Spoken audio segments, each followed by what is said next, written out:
শিক্ষার্থী বন্ধুরা, আসসালামু আলাইকুম। কেমন আছো তোমরা? নিশ্চয়ই ভালো আছো। আজকের ভিডিওটি এই চ্যানেলের প্রথম ভিডিও এবং এই কোর্সের প্রথম টিউটোরিয়াল। আজকের টিউটোরিয়ালে আমি আলোচনা করব সেন্টেন্সের স্ট্রাকচার নিয়ে, অর্থাৎ একটি সেন্টেন্সকে কিভাবে অ্যানালিসিস করা যায়, অথবা অন্য ভাষায় বললে একে এর প্রত্যেকটি এলিমেন্টারি পার্টসে বিভক্ত করা যায় এবং এর প্রত্যেকটি পার্টসকে কিভাবে শনাক্ত করা যায় তার কিছু বেসিক নিয়মকানুন নিয়ে আলোচনা করব। তো এখন মূল আলোচনায় ফেরা যাক।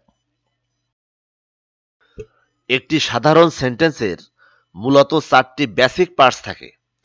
প্রথমত ফাইনাইট ভার্ব। এটি একটি কম্পালসরি কম্পোনেন্ট।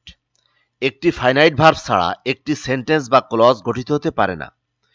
দ্বিতীয়ত, এই ফাইনাইট ভার্বের সাবজেক্ট, এটিও কম্পালসরি একটি কম্পোনেন্ট, তবে ব্যতিক্রম দেখা যায় ইম্পারেটিভ সেন্টেন্সের ক্ষেত্রে। ইম্পারেটিভ সেন্টেন্সের ক্ষেত্রে কোনো সাবজেক্ট থাকে না। সাবজেক্ট ছাড়াই শুধুমাত্র ফাইনাইট ভার্ব দিয়ে একটি ইম্পারেটিভ সেন্টেন্স গঠন করা যায়। তৃতীয়ত, একটি অবজেক্ট। এটি একটি অপশনাল কম্পোনেন্ট, অর্থাৎ এটি থাকতেও পারে, নাও থাকতে পারে। এটি থাকবে কি থাকবে না তা নির্ভর করে ভার্বের উপর। ভার্ব যদি ট্রানজিটিভ হয় তবে এর একটি অবজেক্ট থাকবে, আর ইনট্রানজিটিভ হলে এর কোনো অবজেক্ট থাকবে না। চতুর্থত, ফাইনাইট ভার্বের মডিফায়ার। এটিও অপশনাল, অর্থাৎ এটি থাকতেও পারে, নাও থাকতে পারে। এর মাধ্যমে আমরা অতিরিক্ত ইনফরমেশন লাভ করি, তাই এটি থাকবে কি থাকবে না তা নির্ভর করে এর উল্লেখ করা প্রয়োজন আছে কিনা তার উপর। এখন আমরা ফাইনাইট ভার্বের ক্যারেক্টারিস্টিক্স নিয়ে আলোচনা করব। যখন সেন্টেন্সের মধ্যে এর টেন্সে অথবা এর সাবজেক্টের পার্সন এবং নাম্বারে পরিবর্তন বা ভিন্নতা দেখা যায়, তখন ফাইনাইট ভার্বের ফর্মেও পরিবর্তন দেখা যায়। এটি একটি সেন্টেন্সের সম্পূর্ণ ভাব প্রকাশ করতে সক্ষম। একটি ফাইনাইট ভার্ব ছাড়া একটি সম্পূর্ণ সেন্টেন্স বা ক্লজ গঠিত হতে পারে না। ফাইনাইট ভার্ব একটি মাত্র সিঙ্গেল প্রিন্সিপাল ভার্ব হতে পারে, আবার একটি প্রিন্সিপাল ভার্বের সাথে এক বা একাধিক অক্সিলারি ভার্ব সহযোগে গঠিত একটি গ্রুপ অফ ভার্বস হতে পারে। কয়েকটি এক্সাম্পলের মাধ্যমে বিষয়টি আমরা বোঝার চেষ্টা করব। Everyday he goes to market at 5 PM। প্রতিদিন সে বিকাল 5টায় বাজারে যায়। এখানে গোজ একটি ফাইনাইট ভার্ব, যা একটিমাত্র প্রিন্সিপাল ভার্ব দিয়ে গঠিত হয়েছে। The boy is now playing football. ছেলেটি এখন ফুটবল খেলছে। এখানে স্পেলিং হচ্ছে ফাইনাইট ভার্ব, যা এখানে সেপারেটেড অবস্থায় আছে এবং এর মাঝে আছে নাও, যা একটি অ্যাডভার্ব। এখানে ফাইনাইট ভার্বটি অক্সিলারি ভার্ব ইজ এবং প্রিন্সিপাল ভার্ব প্লেয়িং এর সমন্বয়ে গঠিত হয়েছে। My boss has gifted me a notebook. আমার বস আমাকে একটি নোটবুক উপহার দিয়েছেন। এখানে হ্যাজ গিফটেড একটি ফাইনাইট ভার্ব, যা অক্সিলারি ভার্ব হ্যাজ এবং প্রিন্সিপাল ভার্ব গিফটেড এর সমন্বয়ে গঠিত হয়েছে। Mamun has been ousted from his company. Mamun তার কোম্পানি থেকে বিতাড়িত হয়েছে। এখানে হ্যাজ বিন আউস্টেড এই পুরো অংশটি একটি ফাইনাইট ভার্ব, যার প্রিন্সিপাল ভার্ব হচ্ছে আউস্টেড এবং এর আগে দুটি অক্সিলারি ভার্ব হ্যাজ এবং বিন যুক্ত হয়ে ফাইনাইট ভার্বটি গঠন করেছে। The cucumber can be cut into several pieces. শশাটি কয়েকটি খণ্ডে কাটা যেতে পারে।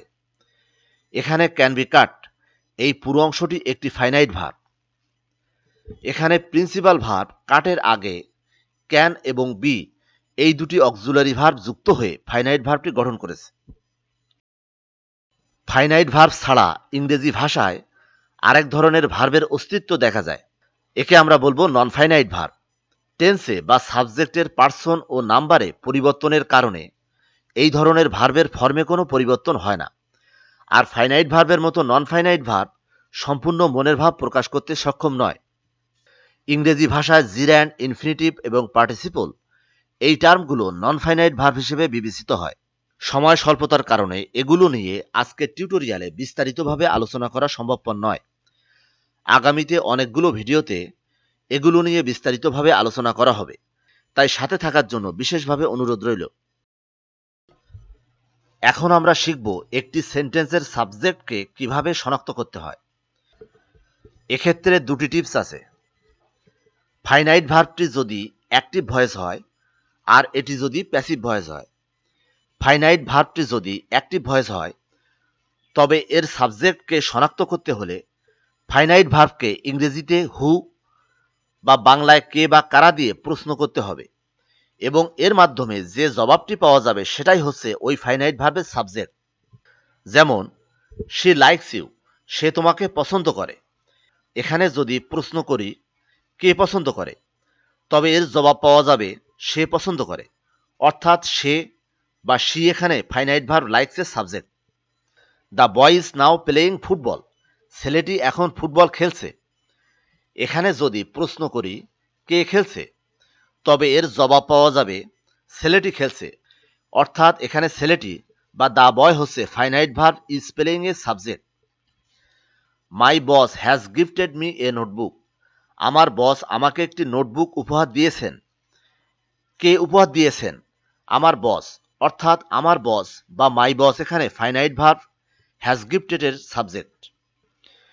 Everyday he goes to market at 5 PM, প্রতিদিন বিকাল 5টায় সে বাজারে যায়।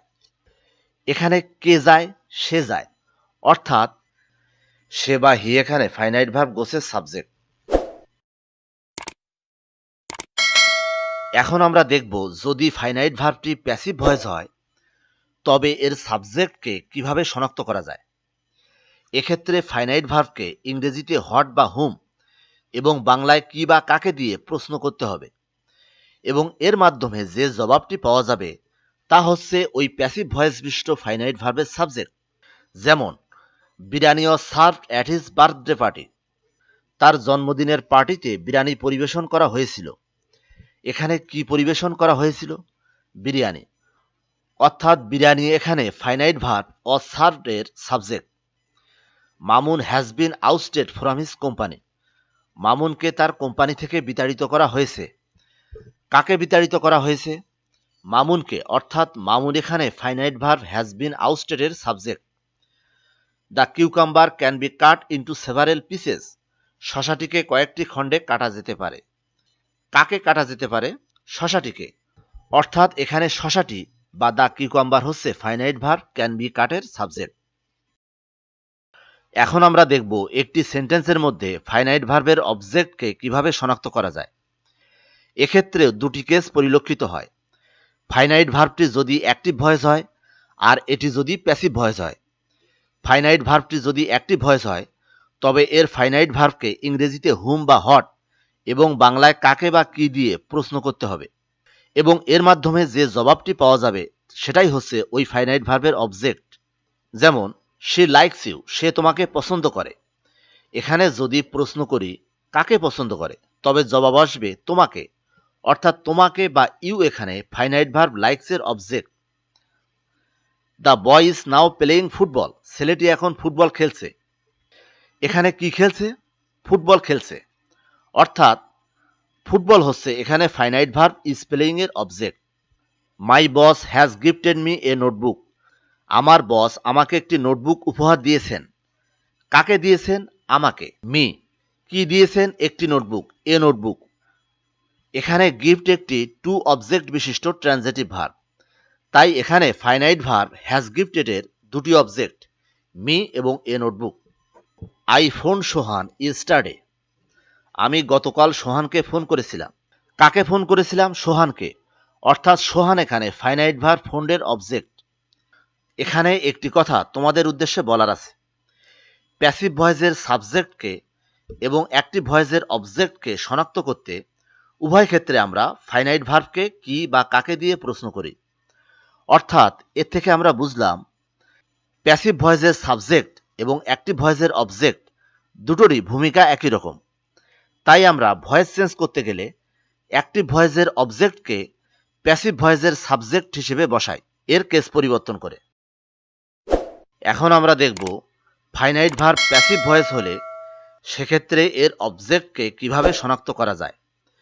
সাধারণত প্যাসিভ ভয়েসের ক্ষেত্রে ফাইনাইট ভার্বের কোনো অবজেক্ট থাকে না, তাই এই শনাক্তকরণের কোনো প্রয়োজন হয় না।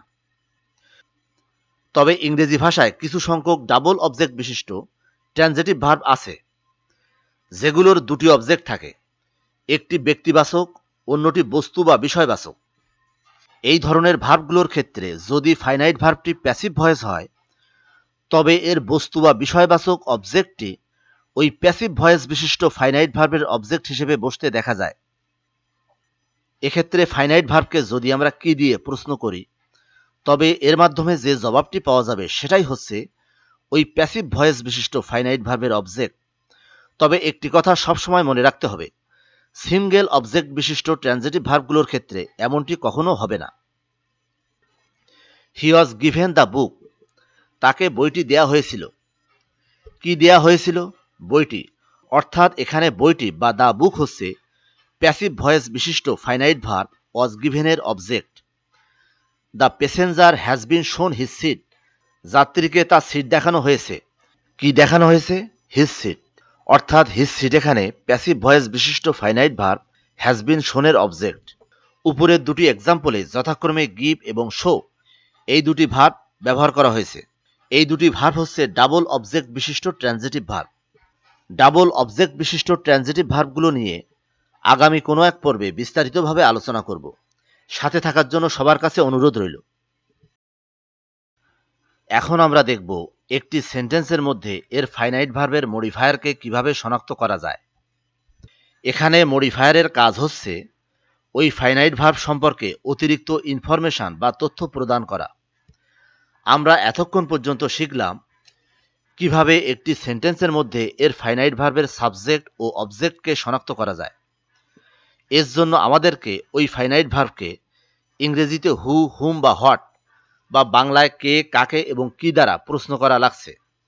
এই প্রশ্নগুলো বাদ দিলে বাকি যে প্রশ্নগুলো থাকে, যেমন ইংরেজিতে হয়, হাউ, হোয়ার, হোয়েন এক্সেট্রা, বা বাংলায় কেন, কিভাবে, কোথায়, কখন, কি কারণে ইত্যাদি দ্বারা প্রশ্ন করলে এর মাধ্যমে যে জবাবটি পাওয়া যাবে তা হচ্ছে ওই ফাইনাইট ভার্বের মডিফায়ার।